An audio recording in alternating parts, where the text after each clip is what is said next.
வணக்கம் நலம் தனா வீவர்ஸ். இன்றைக்கி ஒரு ஸ்வீட் செய்ய போகிறோம்.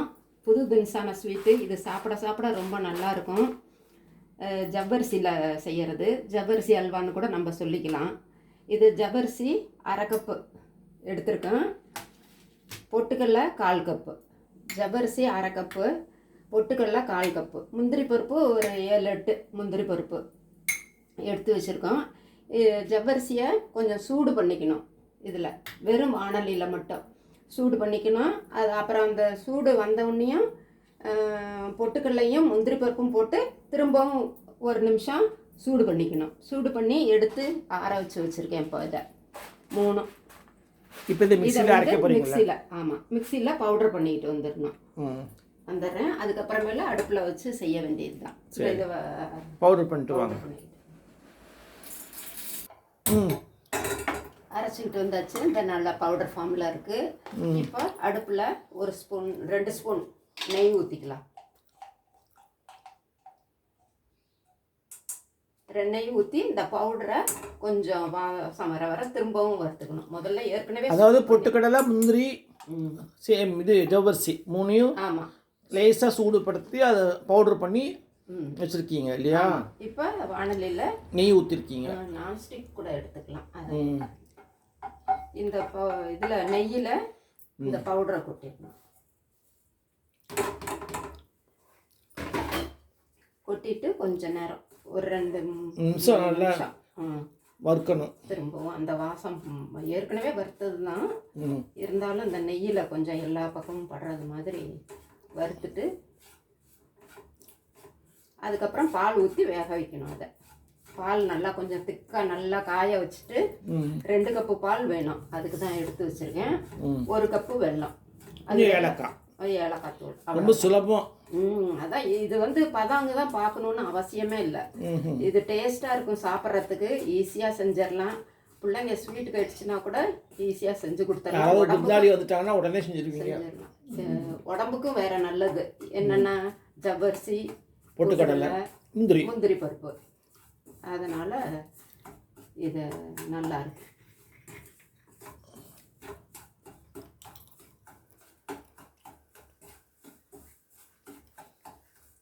இது பால் ஊற்றுறப்ப தான் கட்டியது வந்தாலும் வந்துடும்.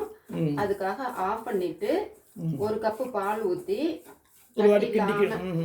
கிண்டிக்கிட்டு அதுக்கப்புறம் திரும்பவும் ஸ்டவ்வை பற்ற வச்சு திரும்பவும் மெதுவாக கிளறி விட்டுக்கிட்டே இருந்துச்சுன்னா கொஞ்சம் கெட்டிப்படும். அப்புறம் திரும்பவும் 1 கப்பு பால் ஊற்றி கிளறி விட்டுக்கிட்டே கொஞ்சம் பால் ஊற்றி கிண்டி எடுக்கணும். எடுத்துக்கிட்டு அதுக்கப்புறம் நல்லா வெந்ததுக்கப்புறம் வெல்லம் நல்லா பொடி பண்ணி வச்சுக்கணும். இப்போல்லாம் கடையிலையே வெல்லமாக கூட பவுடராகவே விற்கிது. வெல்லம் பவுடரே விற்கிது.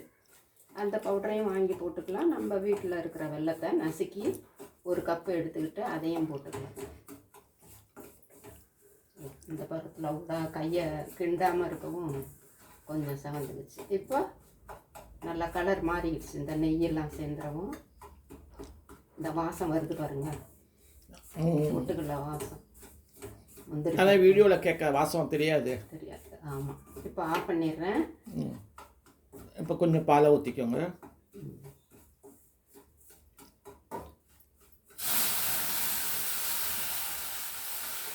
ஆறுன பால் தான், காய்ச்சி ஆறுன பால் இல்லையா? ஆமாம், நல்லா சுண்டா காய்ச்சி ஆறுன பால்.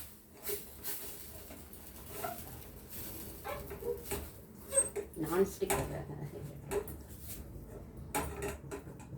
நல்லா கெட்டி ஆயிடுச்சு. தெரியுதா அதில்?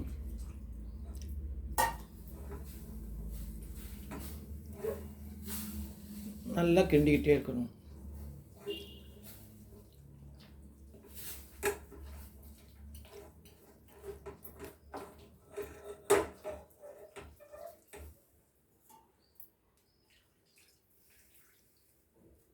இனிமேல் நெய் தேவையில்லை. நெய் ஒரு 2 ஸ்பூன். வெல்லமும் போட்டதுக்கு அப்புறமேல கடைசியாக நெய் 1 ஸ்பூன் ஊற்றி ஏலக்காய் தூவி எடுத்து வச்சுக்க வேண்டியதுதான். இது பால் திக்கான பாலில் சுண்டை காய்ச்சின பால், அதனால இதுலேயே அந்த க்ரீம் பேஸ் இருக்கும். அதனால் நெய் ரொம்ப ஊற்றணும். அல்வா மற்ற அல்வாவங்களுக்கெல்லாம் நெய் நிறையா ஊற்றுவோம்.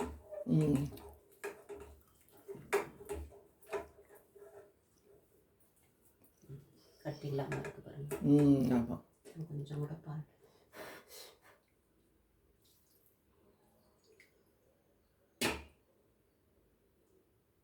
இப்போ வெல்லம் போட்டால் வேற இலக்கும், அப்புறம் திரும்பவும் கெட்டிப்படும். வேகத்துக்கு தானே இது. ஜவ்வரிசி பொட்டுக்கடலை எல்லாம் கொஞ்சம் வேகணும்ல. இப்போ பார்த்தாச்சு. சிம்லேயே இருக்கணும்ல. ஆமாம், இல்லைன்னா டக்குன்னு கெட்டி போட்டுரும், கருத்து போயிடும், வேறு அடி பிடிச்சி.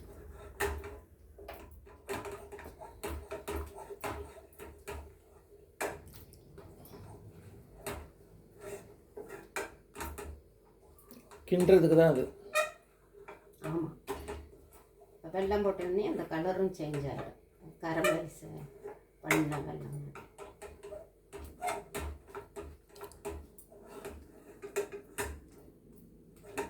பால் தேவையில்லைன்மே.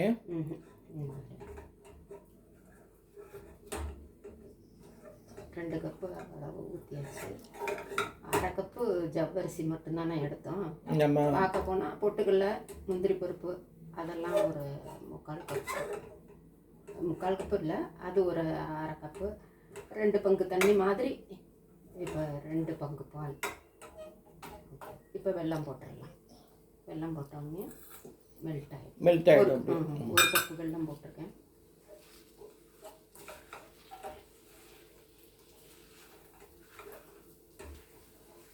சிம்மிலேயே தான் வச்சு கிண்டிக்கிட்டே இருக்கணும். அந்த வெல்லம் பச்சை வாசம் போனதுக்கப்புறம் நெய்யை ஊற்றி ஏலக்காய் போட்டு, வேணும்னா திரும்பவும் கூட முந்திரி பருப்பு வறுத்து கூட நம்ம சேர்த்துக்கிறாண்டா சேர்த்துக்கலாம்.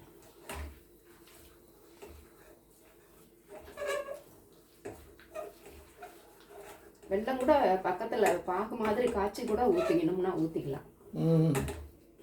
நம்ம கட்டியாக கொஞ்சம் 1-2 நசுக்குனதுனால கட்டியாக இருக்குது. பக்கத்தில் கொஞ்சமாக தண்ணி ஊற்றி நல்லா கெட்டி பாகா வந்துடும் இல்லையா, கொஞ்சமாக தண்ணி ஊற்றலை, அது அப்படியே இதில் ஊற்றி கிளறி விட்டு. இப்போ இதில் வந்து வெல்லம் கரையிற வரையில் நம்ம கிளறி விட்டுக்கிட்டு இருக்கணும். அதுன்னா டக்குன்னு வெந்துடும், அதாவது கரைஞ்சிரும். பாருங்க, அழகாக இருக்கு, சாப்பிட்றதுக்கு படு ருசியாக இருக்கும். கலரும் மாறிட்டே வருது, வெல்லம் கலர் வந்துடுது.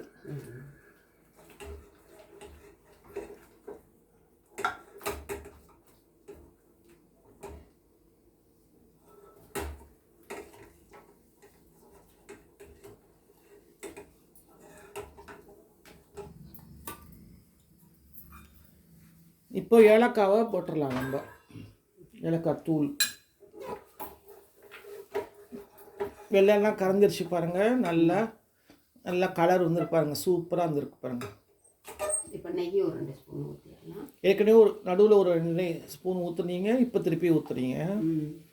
அது மாவு வறுக்கிறதுக்கு ஒரு 2 ஸ்பூன் போதும். இதோட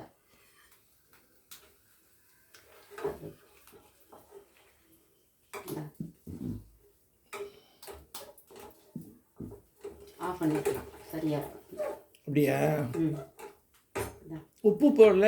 உப்பு போட்டேன், வெல்லம் பவுடரை போடலே ஒரு சிட்டிகை உப்பும் போட்டேன். அதை சொல்லலையா? நல்லா திரண்டிட்டு வந்துருச்சு. நல்லா நெய்யும் நல்லா நிறையாவே ஊற்றியாச்சு. பவுலில் எடுத்து வைக்கணுமா? தட்டில் தானே அறுக்கிறதா இல்லை சும்மாவே சாப்பிட்றதா? சும்மா அப்படியே வச்சுக்கலாம். நமக்கு ஷேப் வேணும்னா சின்ன சின்ன பவுலில் எடுத்து அப்படியே காமித்து போட்டு, நம்ம அந்த கேசரிலாம் அந்த கரண்டியில் நெய் தடவை விட்டு வச்சுக்கிட்டு எடுத்து வைக்கிறோம்ல, அது மாதிரி வச்சுக்கலாம். அல்வா தானே? ஆமாம். அதனால் எங்களோட வீடியோவை பார்த்து நிறைய பேர் இப்போ தான் சப்ஸ்கிரைப் பண்ண ஆரம்பிச்சிருக்கீங்க. அப்படி நீங்கள் அதை என்கரேஜ்மெண்ட் மாதிரி இருக்குது எங்களுக்கு. நீங்கள் சப்ஸ்கிரைப் பண்ண ஆரம்பிச்சோன்னா எங்களுக்கு வந்து ஒரு வேகம் கொடுக்குது. இன்னும் புதுசாக போடணும்னு ஆசை தோணுது.